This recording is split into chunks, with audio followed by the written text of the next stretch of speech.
اب باتوں سے نکل کے عمل کی طرف آئیں، کچھ کرنا ہے۔ 2 سال بہت زیادہ ہوتے ہیں۔ ماں کے پیٹ میں 9 مہینے کا بچہ ہوتا ہے، باہر آتا ہے 2 سال کا بچہ چلنا شروع ہو جاتا ہے، پاپا کہنا شروع کر دیتا ہے، پاکستان کہنا شروع کر دیتا ہے، پاکستان زندہ باد کہنا شروع کر دیتا ہے۔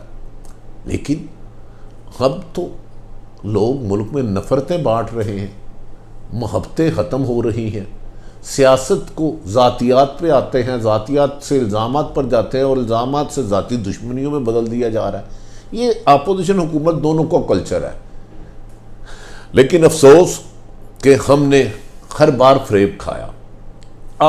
میں نے بہت پچھلے دنوں سنا، جب سے پاکستان بنا مافیا ہی زیادہ تر حکومت کرتا ہے، کسی مافیا کو نہیں چھوڑوں گا، کسی مافیا کو نہیں چھوڑوں گا، کسی مافیا کو نہیں چھوڑوں گا، وہ آئی پی پیز مافیا ہو، وہ شوگر مافیا ہو، گندم مافیا ہو، کمیشن مافیا ہو، وہ ٹھیکیدار مافیا ہو، لوٹ مار مافیا ہو۔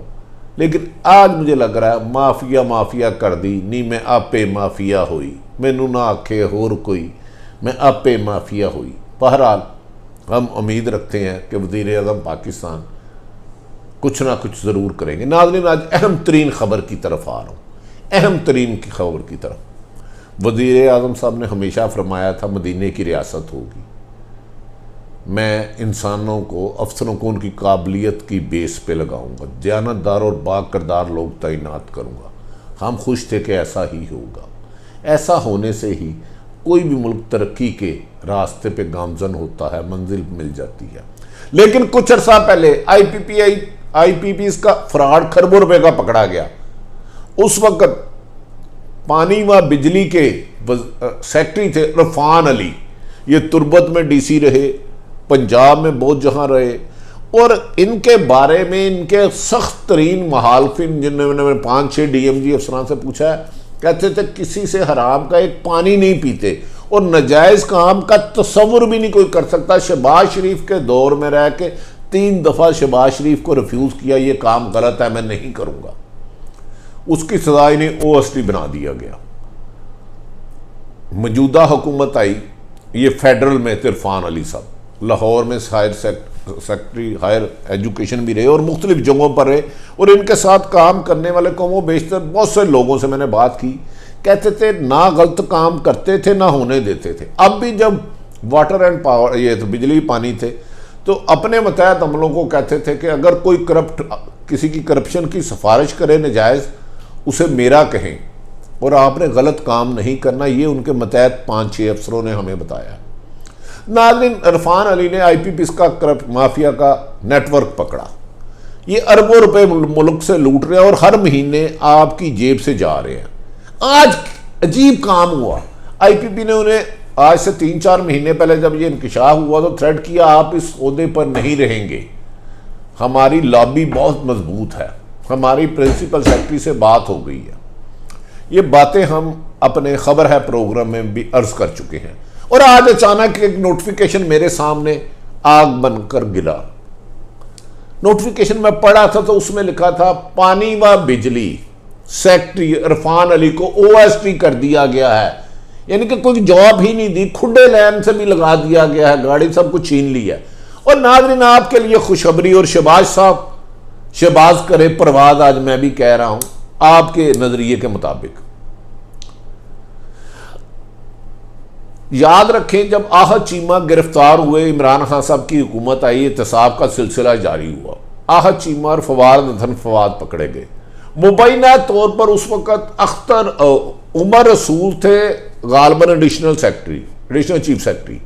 انہوں نے خود اپنے کمروں میں تالا لگایا کہ ہمارے بندوں کو نیب نے کیوں پکڑا، اور سب سے زیادہ نعرے بازی عمر رسول صاحب نے کی۔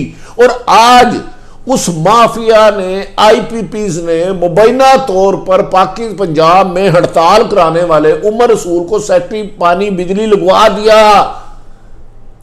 آج پیسہ لگا کہ پاکستان میں ایمانداری سے کام کرنا، نیک کام کرنا گالی ہے، کرپشن ہے۔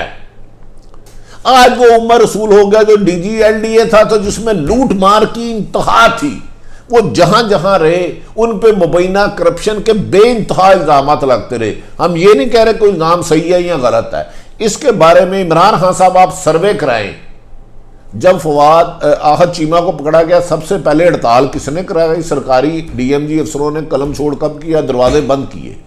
آپ نے ان کو لگا کے آئی پی پیز کو یقیناً، یا کسی نے جو بھی آپ کے ساتھ سازش کی ہے، لگا کے آئی پی پیز کو بہت بڑی فیور دی ہے، اور مجھے یقین ہے کہ اب آئی پی پیز محفوظ ہاتھوں میں چلے گیا ہے اور وہ پاکستان سے لوٹا ہوا مال ایک واپس بھی نہیں آئے گا، اور آئندہ بجلی کے نرخ بہت جلد بڑھا دیے جائیں گے۔ یقیناً یہ اچھی عہدہ لینے پہ شہباز شریف بھی مبارکباد کے مستحق ہیں کہ جن لوگوں کو انہوں نے پروان چڑھایا تھا، بچے پکڑے چلنا سکھایا تھا، آج وہ تناور درخت ہو گئے، انہیں شہباز شریف و P T I known league کی حمایت کریں گے۔ ناظرین، مجھے آج بڑی حیرت ہوئی، کیا 30 سال ایمانداری سے نوکری کرنے والا ایک پراپرٹی نہ بنانے والے کا جرم اتنا ہے کہ اس نے بجلی چوروں پہ ہاتھ ڈالا، اس نے کرپٹ ٹیکسین اور ایسی جو اربوں روپے انڈسٹری زون سے کماتے تھے ان کو کھڈے لین لگایا، اور ایماندار افسروں کو لگانے کی کوشش کی جتنے اویلیبل تھے۔ اس نے اپنے متحد کو کہا کہ غلط نہ کریں۔ آج عمران خان صاحب قوم آپ سے سوال کرتی ہے، کیا مدینہ کی ریاست میں دیانتدار افسر، کھڈے لائن او ایس ٹی اور مبینہ کرپشن میں ملوث رہنے والے یا مبینہ طور پر سرکاری کام کی مداخلت کر کے ہڑتالیں کرانے والے جو غیر آئینی تھا، ان کو انعام ملے گا، انہیں سیکٹری پاور لگایا جائے گا؟ اسی طرح کی 1001 مثالیں ہیں۔ ناظرین، عمران خان صاحب بہت زیادہ آپ سے امیدیں تھیں۔ میں نے تو ہمیشہ اسمبلی میں سنا تھا کہ ہماری کانسوبی ہوگی۔ آج اسمبلی میں جو دنگل دیکھا، اس کے بعد علی زیدی نے زہر بلوچ کا ایشو اٹھایا، پیپلز پارٹی اور پی ٹی آئی وفاق اور سندھ کی لڑائی عروج پر ہے، لیکن ان سب لڑائیوں میں صرف نایاب اور گم ہے عوام، بے یار و مددگار۔ تعلیم آپ نے چھین لی، اس نظام نے 70 سالوں سے صحت کی سہولتیں چھین لی، انصاف کی سہولتیں چھین لی، روزگار کی سہولتیں چھین لی۔ ناظرین، کاش ہمارے حکمران یہ وقتی طاقت حاصل کرنے کی بجائے انسانی خدمت کا جذبہ لے کر چلتے۔ کام وزیر اعظم یا جس بھی عہدے پہ رہنا ہے وہ تو اللہ کو منظور ہے، لیکن شاید آہستہ آہستہ بہتری کی امیدیں دم توڑتی جا رہی ہیں، اور اندھیرا اتنا دور تک پھیل رہا ہے کہ روشنی کی کرنیں خود نایاب ہو گئی ہیں۔ اللہ تعالیٰ پاکستان کے لیے بہتر کرے، اور عمران خان صاحب کو کرپٹ اور ایماندار افسروں کی پہچان کی ہمت دے، اور اس مافیا کو، چاہے چینی مافیا ہو، آئی پی پی مافیا ہو، گندم مافیا ہو، قبضہ مافیا ہو، ڈی سی ڈی پی او مافیا ہو، لوٹ مار کرنے والے مافیا ہو، قبضہ مافیا ہو، یہ قانون کی گرفت میں ہے۔ اللہ کرے ایسا قانون بنے جس میں نہ میں بچوں نہ آپ بچے۔ ناظرین، عارف حمید بھٹی عام شہری کا یوٹیوب چینل پسند آئے تو اسے سبسکرائب کریں، لائک کریں تو ہو سکتا ہے شیئر کریں، دوسروں کی خوشیوں کا خیال رکھیں، کسی کو تکلیف نہ دیں۔ پاکستان زندہ باد۔